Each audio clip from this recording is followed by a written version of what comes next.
Senhor nosso Deus, nosso Pai, te agradecemos, Senhor, por estarmos aqui na Tua casa, podermos te louvar e te bendizer na beleza da Tua santidade. Queremos colocar diante de Ti, Pai, a vida do José. Nosso desejo é que o Senhor cure ele, que o Senhor livre ele das dores, que o Senhor também o salve, que ele possa servir ao Senhor, Pai, durante toda a sua vida. Esteja cuidando também do pastor Clesiano, da Raquel, que estão passando por um tempo difícil ser com essa família, Pai. Te oro também pelas crianças, que elas possam aprender mais da Tua palavra em suas salas, que o Teu nome seja glorificado, que elas venham a conhecer o Senhor. Peço também por nós, que o Senhor possa nos ajudar a aprender mais sobre a Tua palavra, que possamos aprender sobre esse assunto que é tão pertinente para a Tua igreja. Ser conosco é o que te pedimos, em nome de Jesus. Amém. Amém, meus irmãos. Eu gostaria que vocês abrissem suas Bíblias em Atos, capítulo 18.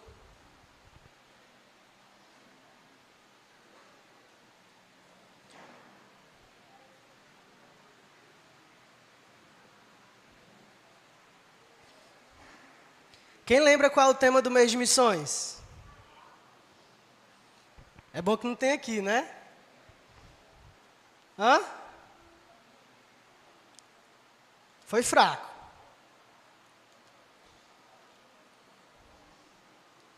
Uma família missional.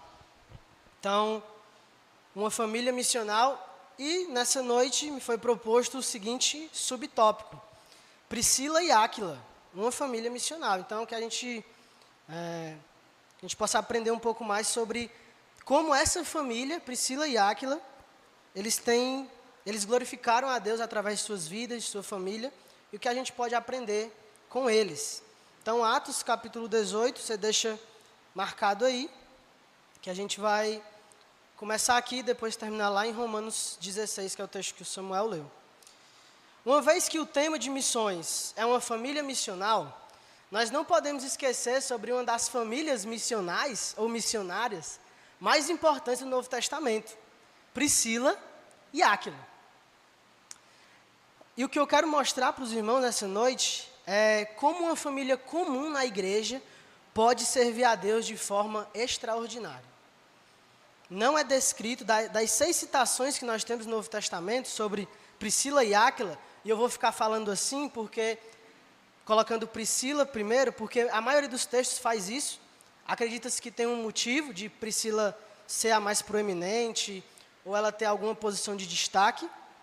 Das 6 citações que nós temos no Novo Testamento sobre isso, em nenhuma delas é mencionado que Priscila e Áquila tinham algum papel de liderança na igreja, seja de pastoreio por parte de Áquila, ou de diaconia, nem de missionários enviados de forma oficial pela igreja. Eles eram pura e simplesmente cristãos comprometidos com a obra de Deus. Por isso, volto a dizer, a proposta de hoje é mostrar como uma família comum na igreja pode servir a Deus de forma extraordinária. Atos capítulo 18, começa assim: Depois disto, deixando Paulo Atenas, partiu para Corinto. Lá encontrou certo judeu chamado Áquila, natural do Ponto, recentemente chegado da Itália, com Priscila, sua mulher, em vista de ter Cláudio decretado que todos os judeus se retirassem de Roma. Paulo aproximou-se deles. Algumas informações básicas que nós temos sobre essa família, que Áquila era um judeu, né, por mais que o nome dele não seja judeu, Áquila é um nome romano ou latino, e a terra de origem dele, que nós vemos aqui, seja Ponto. Então isso nos leva a acreditar que Áquila era um judeu da dispersão, das famílias de judeus que fugiram e que estavam no mundo romano agora, de sua época. A Priscila também, esse nome, ou Prisca, que nós temos em Romanos 16, 2 Timóteo também, Prisca seria o nome mais formal dela, e Priscila seria um diminutivo com uma forma carinhosa de se referir a ela. Esse também é um nome latino, não é um nome judeu. mas nós não temos informações suficientes para saber se Priscila era judia ou gentia. Nós sabemos que Áquila, o seu esposo, era judeu, mas apenas isso. Eles estavam morando em Roma, até que o imperador Cláudio lançou o decreto que todos os judeus fossem expulsos de Roma. Isso até a gente já viu um pouco nas exposições da carta de Paulo aos romanos. Cláudio, ao decretar isso, faz com que muitos judeus voltem para Jerusalém ou façam parte de outra dispersão nas regiões da Ásia Menor, mas que eles saíssem de Roma. E foi o que aconteceu com Priscila e Áquila. Eles saem de Roma e vão morar em Corinto. É provável que Priscila e Áquila tenham se convertido ao ouvirem o evangelho justamente na igreja de Roma. Eles ouviram a palavra de Deus lá, congregavam com alguns irmãos em Roma e que fossem membros da igreja que estava lá, né? O fato é, seja como for, após Corinto, eles vão com Paulo para Éfeso, aqui é na segunda viagem missionária do apóstolo Paulo. Em Éfeso, eles passam um bom tempo servindo a igreja dos Efésios e finalmente retornam a Roma. Nós sabemos que eles voltam para Roma porque Paulo cita uma igreja que havia na casa deles, lá na sua carta aos Romanos, o texto que a gente leu, Romanos 16.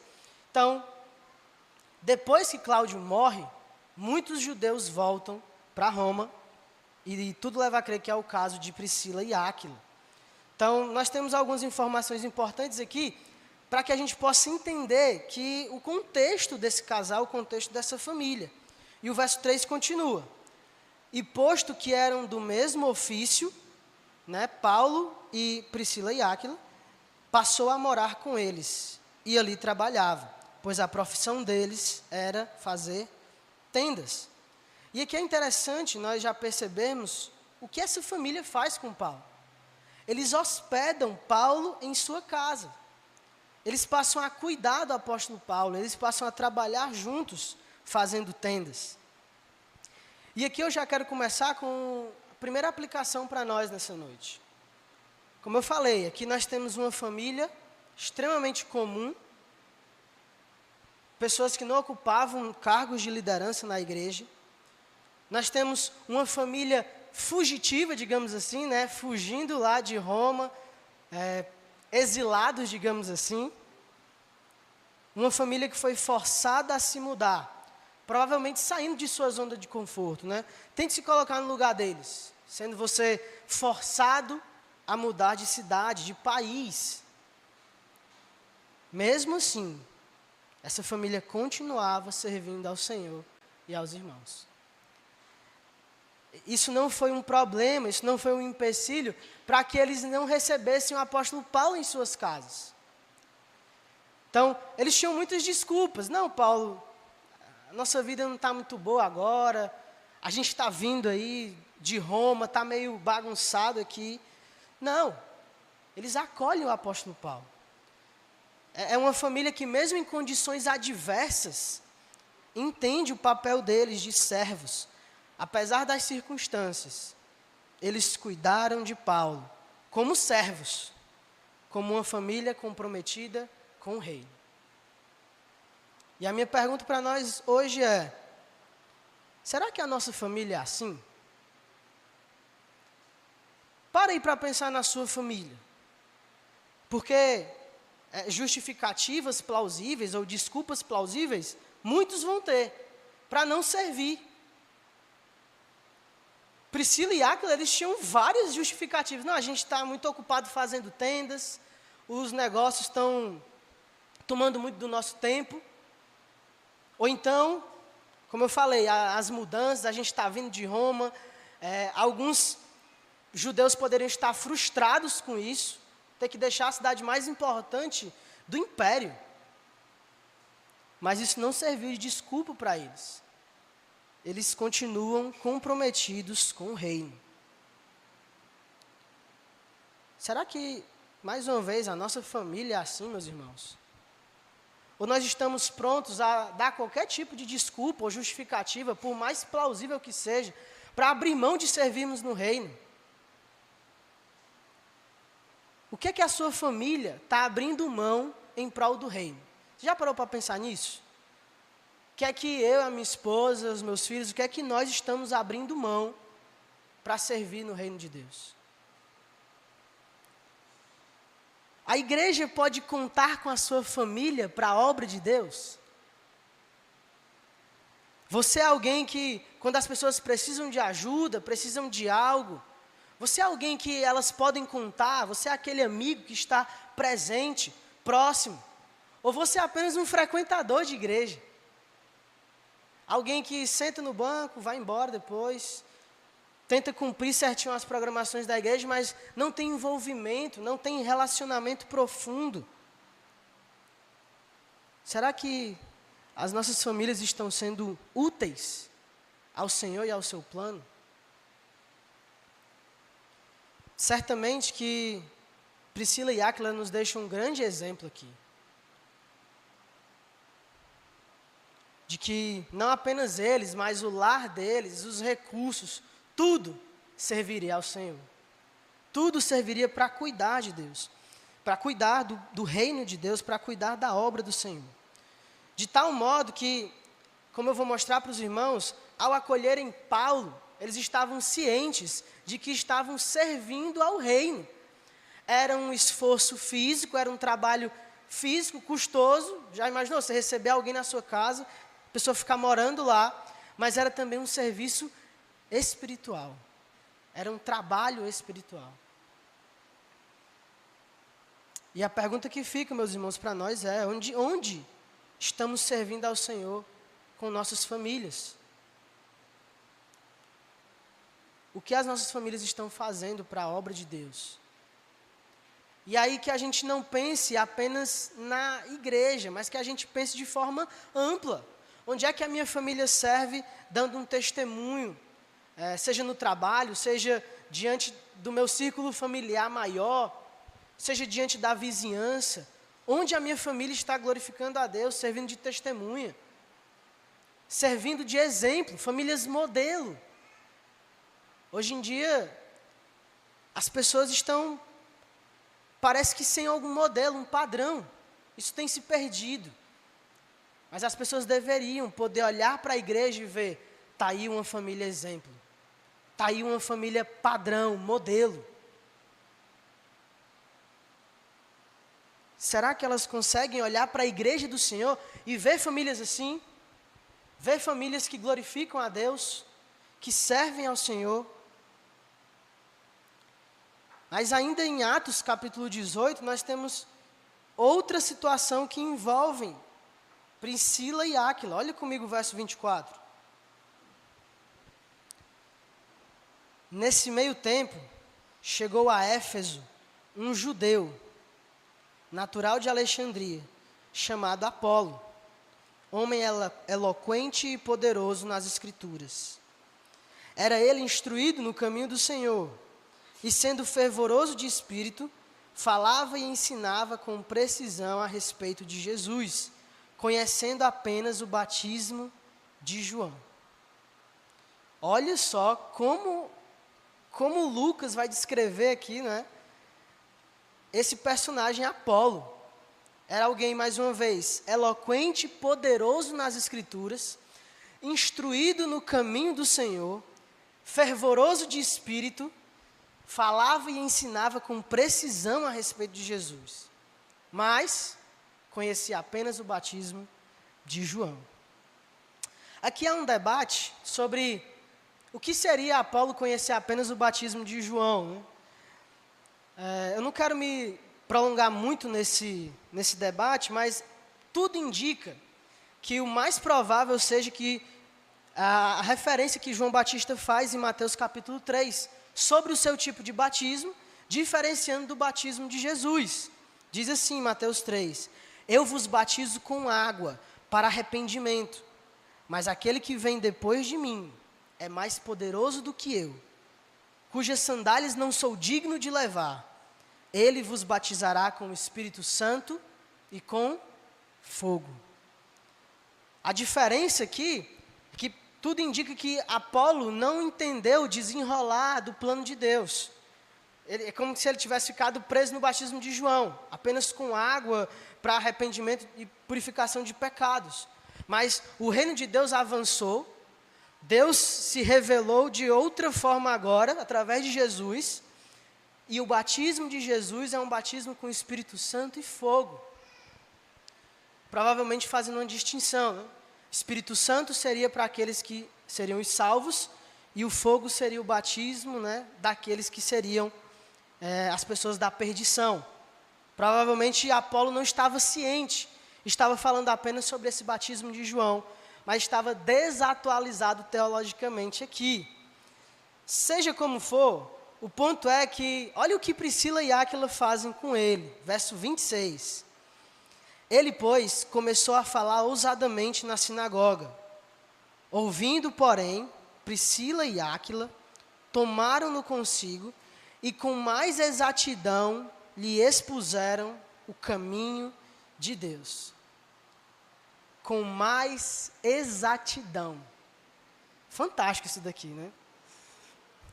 Tenta se colocar no lugar de Priscila e Áquila. Você encontra com alguém que, olha como as escrituras falam dele. Alguém poderoso nas escrituras. Eloquente. Alguém que era instruído no caminho do Senhor. Ensinava com precisão. Mas Priscila e Áquila conseguiram observar uma falha na teologia dele. Isso aqui é tão impressionante, meus irmãos, que você fica pensando, como isso é possível? Como que Priscila e Áquila, uma família comum, digamos assim, na igreja, né? Como é possível? É possível porque Priscila e Áquila eram pessoas que conheciam a palavra de Deus, que conheciam o desenrolar do plano de Deus. Eles estavam cientes, muito provavelmente sendo instruídos por Paulo, constantemente, sobre as obras do Senhor e sobre o plano de Deus. Então aqui nós temos uma exatidão teológica dessa família. Não que eles eram peritos ou experts, mas eles tinham uma teologia precisa, uma teologia fina. A ortopraxia, né, essa teologia correta na vida, a ortopraxia de Priscila e Áquila acompanhava sua ortodoxia. Então, o fato deles viverem vidas que glorificavam a Deus, sua ortopraxia, acompanhavam a ortodoxia deles. Pessoas que entendiam o plano de Deus, que entendiam a palavra do Senhor, coisas que caminham juntas. A vida piedosa dessa família tinha uma base: o ensino correto da palavra de Deus. Não eram pessoas apenas moralistas ou que conheciam, que viviam algo que não conheciam. Mas eram pessoas que tinham o ensino preciso da palavra. E por terem o ensino preciso da palavra, aplicavam isso em suas vidas e tinham um viver correto, de acordo com a palavra de Deus. Uma coisa está ligada à outra, meus irmãos. Eles estavam prontos para servir ao Senhor, não apenas em questões práticas, como arrumar um lugar para o missionário ficar, ou como uma ajuda financeira, cuidar das despesas. Não, eles estavam prontos para servir assim também, mas não apenas assim. Eles também estavam prontos em cuidar de questões doutrinárias para a igreja. Isso aqui chega a ser algo que para muitos está muito longe da realidade, está muito difícil. Muitas vezes as pessoas deixam de lado essa parte de ensino, de certeza teológica, de entrar mesmo, de se aprofundar na palavra de Deus, com várias justificativas, dizendo, não, deixa essa parte de ensino para os pastores e para os líderes. Mas Priscila e Áquila não fizeram isso. Não, deixa que Paulo corrija aí Apolo, deixa essa questão entre os grandes da teologia. Não. Eles estavam prontos para fazer um ajuste fino na teologia de alguém que foi descrito na palavra de Deus como alguém poderoso nas Escrituras. Isso deveria nos servir de ensinamento, meus irmãos. muitos acabam se afastando da área da teologia ou dos estudos, com várias justificativas. Como eu falei, uma delas, deixa essa parte com os líderes, com os pastores, e acabam se afastando da própria palavra de Deus. Como já falei aqui na igreja, em uma das aulas de bibliologia, reafirmo, Deus nos deu um texto, não um filme, não um áudio, nada do tipo. Deus nos deu um texto, um livro. E nós precisamos gastar as nossas vidas buscando aprender mais sobre a palavra de Deus, mais sobre esse livro. Não, aprender sobre a palavra de Deus não é só para as autoridades ou para as pessoas mais elevadas na igreja. Não, aprender mais sobre a palavra de Deus é algo de todo cristão. Todos nós deveríamos estar envolvidos, desejosos, buscando conhecer mais sobre o Senhor e sobre a sua palavra. Eu já ouvi em alguns casos, algumas pessoas dizendo, não, essa aula aí está muito profunda, é muito teológica, não dá para mim. Mas, meus irmãos, Deus espera que nós nos esforcemos. Eu sei que nem toda teologia é para todo mundo, isso é verdade. Mas nós não podemos abrir mão de estudarmos a palavra do Senhor. Nós não podemos usar esses empecilhos ou justificativas para dizer que estamos isentos agora. Não. Deixa comigo só o básico mesmo, servir nas partes mais práticas. Se você quer servir ao Senhor de forma mais prática, amém. Glória a Deus por isso. Mas que seja embasado em uma boa teologia.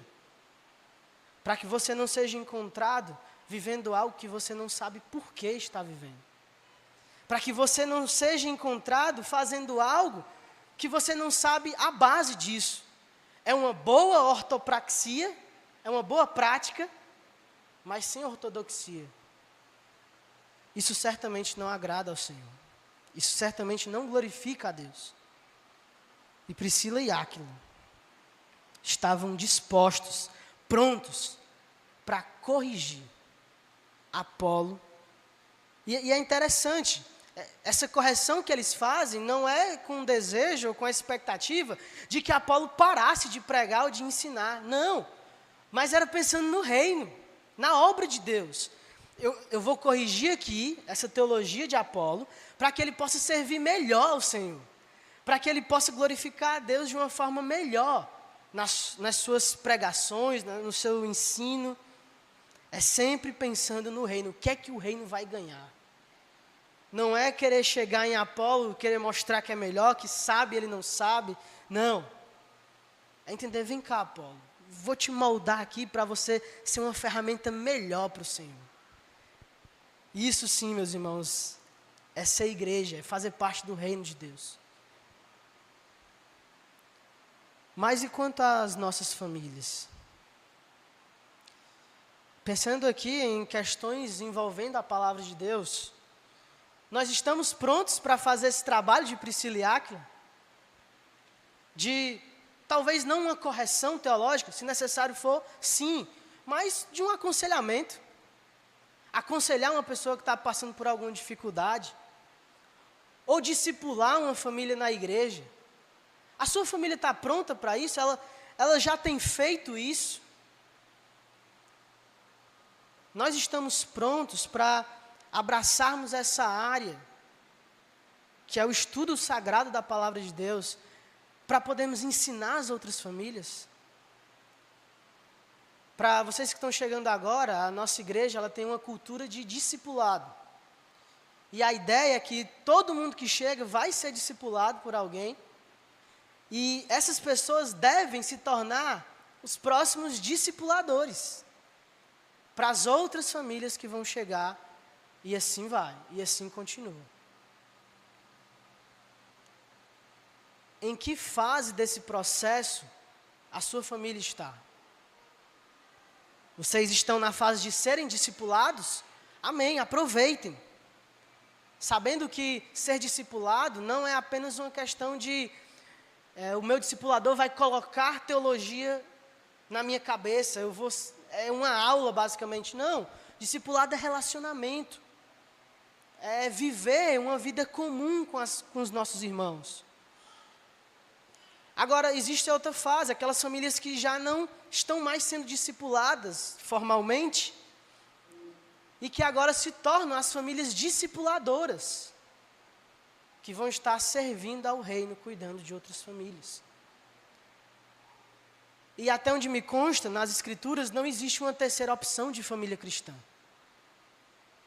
Ou você faz parte da família que está sendo discipulada, ou você faz parte da família que está discipulando. Mas se você não está envolvido na vida de discipulado, saiba que Deus espera isso de você. Foi isso que ele falou em Mateus capítulo 28. O fazer discípulos envolve essa vida de relacionamento, ensino, de comunhão. Não existe uma terceira via, meus irmãos. Será que as nossas famílias já estão fazendo isso? Ou estão trabalhando para estarem prontas para fazerem isso? Não pense você que Deus vai aceitar a desculpa de que, não, deixa com as outras famílias. Deixa com as famílias dos pastores, dos líderes. Eles discipulam. Eu fico aqui vivendo esse meu cristianismo de frequentador de igreja. E isso não existe. Isso não é cristianismo. Que as nossas famílias possam estar aprendendo a cada dia mais e mais com outras famílias mais experientes, mais maduras, e que nós possamos nos alinhar a isso, para sermos famílias discipuladoras, para sermos famílias que podem aconselhar, para sermos bons conselheiros bíblicos, porque no final das contas, todos somos conselheiros. A grande questão é se nós estamos aconselhando as outras pessoas de forma bíblica ou não. Seja como for, Priscila e Áquila deveriam chegar para Apolo e dar algum parecer. Mas graças a Deus, porque eles instruíram ele da forma correta. E o reino ganhou com isso, e a igreja do Senhor ganhou com isso. Eu quero ter um momento agora para falar aos homens. Homens, líderes de seus lares. Vocês devem tomar a dianteira quanto a isso. Cuidarem de suas esposas, cuidarem dos seus filhos. Discipulá-los. Ensinar a palavra do Senhor a eles. Só que em muitos casos, os homens têm dificuldade nos seus próprios devocionais. E isso é para a tristeza nossa. Enquanto Deus levanta os homens para serem líderes e serem os guias espirituais de suas famílias, eles estão falhando no beabá cristão, no básico da fé cristã. E aí, como você vai cobrar se a sua esposa está fazendo devocional, se os seus filhos estão fazendo devocional, se eles estão tendo tempo de intimidade com o Senhor? Como você vai cobrar isso se muitas vezes você não faz? Então isso tem que mudar, meus irmãos. Nós precisamos servir de modelo primeiramente nas pessoas, em relação às pessoas do nosso lar. Que as nossas esposas, os nossos filhos, vejam em nós homens piedosos, comprometidos com a palavra do Senhor. E esse compromisso não é apenas da boca para fora, mas todo dia eu estou mostrando para a minha família que a palavra de Deus é uma prioridade. Como você faz isso? Tratando ela como a palavra de Deus. Lendo ela todos os dias. Isso não deveria ser algo extraordinário. Deveria ser o natural da vida cristã. Como eu estou mostrando aqui, Priscila e Áquila, uma família comum, servindo a Deus de forma extraordinária. E último texto, Romanos, capítulo 16. Já foi lido, mas vamos ler mais uma vez. Verso 3 diz assim: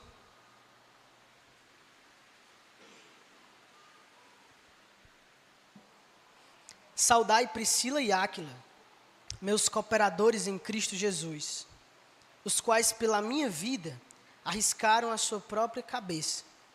E isto lhes agradeço, não somente eu, mas também todas as igrejas dos gentios. Paulo chama essa família de meus cooperadores em Cristo. A ideia aqui é que Paulo está exercendo um trabalho, uma função, né, o seu ministério, e Priscila e Áquila estão ajudando ele, cooperando, indo e servindo a ele para que o trabalho dele seja bem sucedido no Senhor. Estão cooperando em Cristo Jesus com o apóstolo Paulo. Além disso, esse texto menciona que eles arriscaram suas vidas em benefício de Paulo, os quais, pela minha vida, arriscaram a sua própria cabeça. Nós não temos mais detalhes sobre esse evento. O que foi que aconteceu? Provavelmente foi algum contexto de perseguição, como era comum da época, mas nós não temos as informações exatas. O que nós sabemos é que tanto Paulo, quanto as pessoas próximas a ele, ou que o ajudavam no seu ministério, estavam arriscando suas vidas constantemente. Como o próprio Paulo diz, olha, todo dia eu morro, eu sou entregue à morte. Todo dia estou sujeito às mais diversas adversidades, às mais diversas preocupações, aos mais diversos problemas, né? Judeus perseguindo Paulo, querendo tirar a sua vida, provavelmente alguns gentios também, pessoas que não gostavam do que Paulo estava fazendo. Então, estar próximo de Paulo já significava estar arriscando sua vida. Mas é interessante a gente notar como ele completa esse agradecimento. Ele está dizendo que não apenas ele agradece. E isto lhes agradeço, não somente eu, mas também todas as igrejas dos gentios. Aqui a ênfase recai sobre as igrejas dos gentios, porque esse era o ministério de Paulo, né? Ele anunciou o evangelho aos judeus, os judeus rejeitaram, e aí ele seguiu para os gentios, e o seu ministério é voltado para os gentios. Mas é interessante como ele fala, não apenas eu agradeço, mas as igrejas também agradecem ao que Priscila e Áquila fizeram.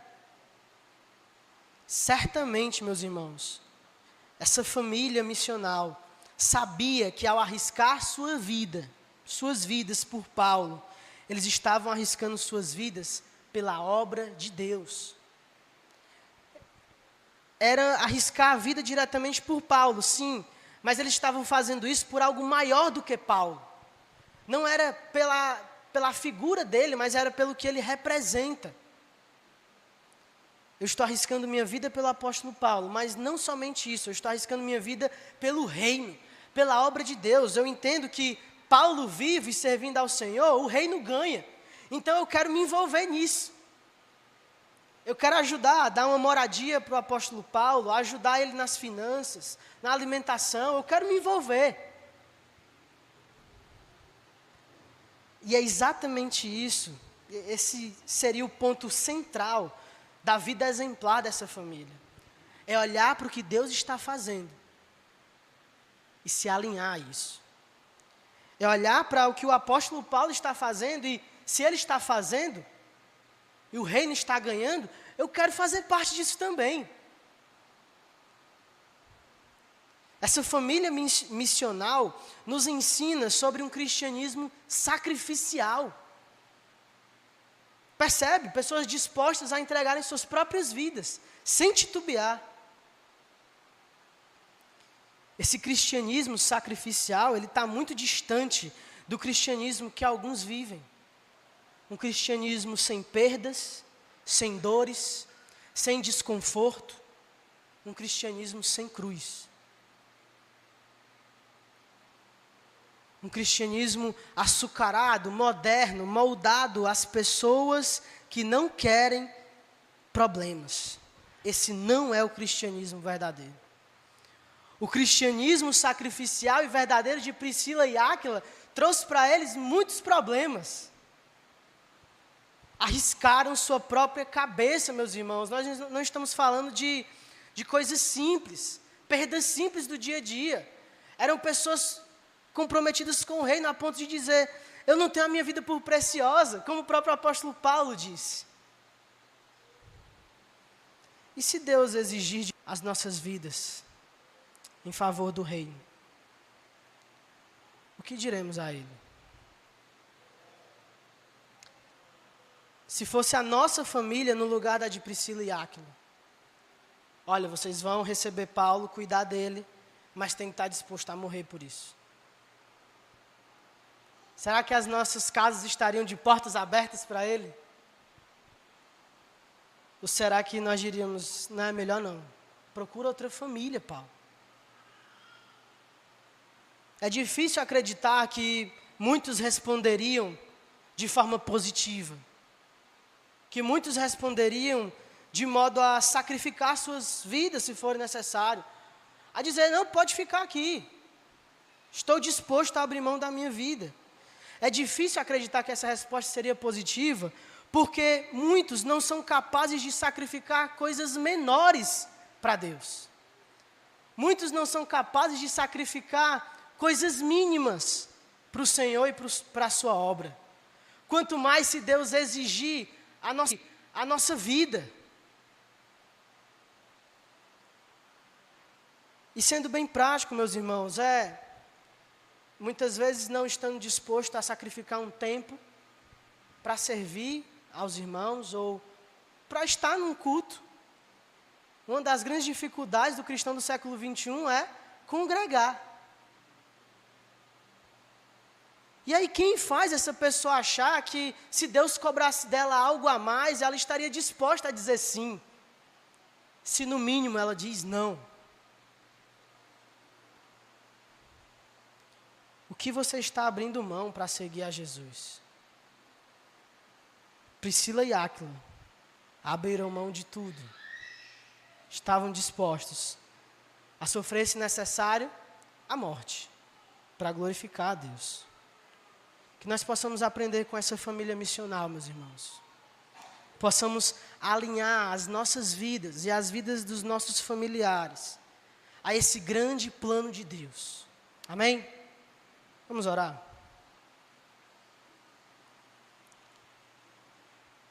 Senhor,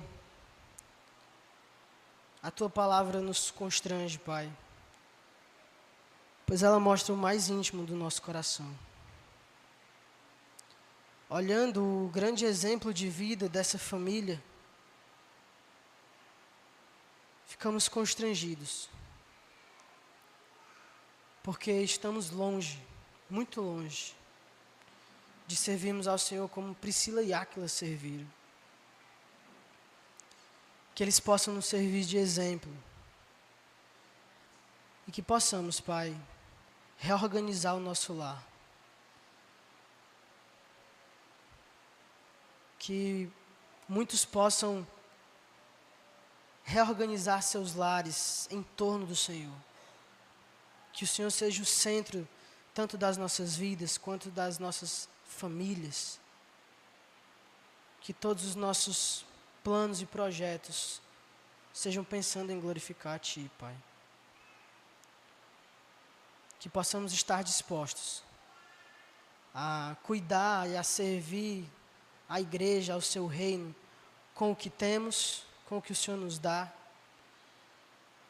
com o estudo da palavra de Deus e também com as nossas próprias vidas. Sê conosco, Pai, cuida de nós, nos ajuda a sermos famílias missionais, intencionais para a glória do Teu nome. Em nome de Jesus, amém.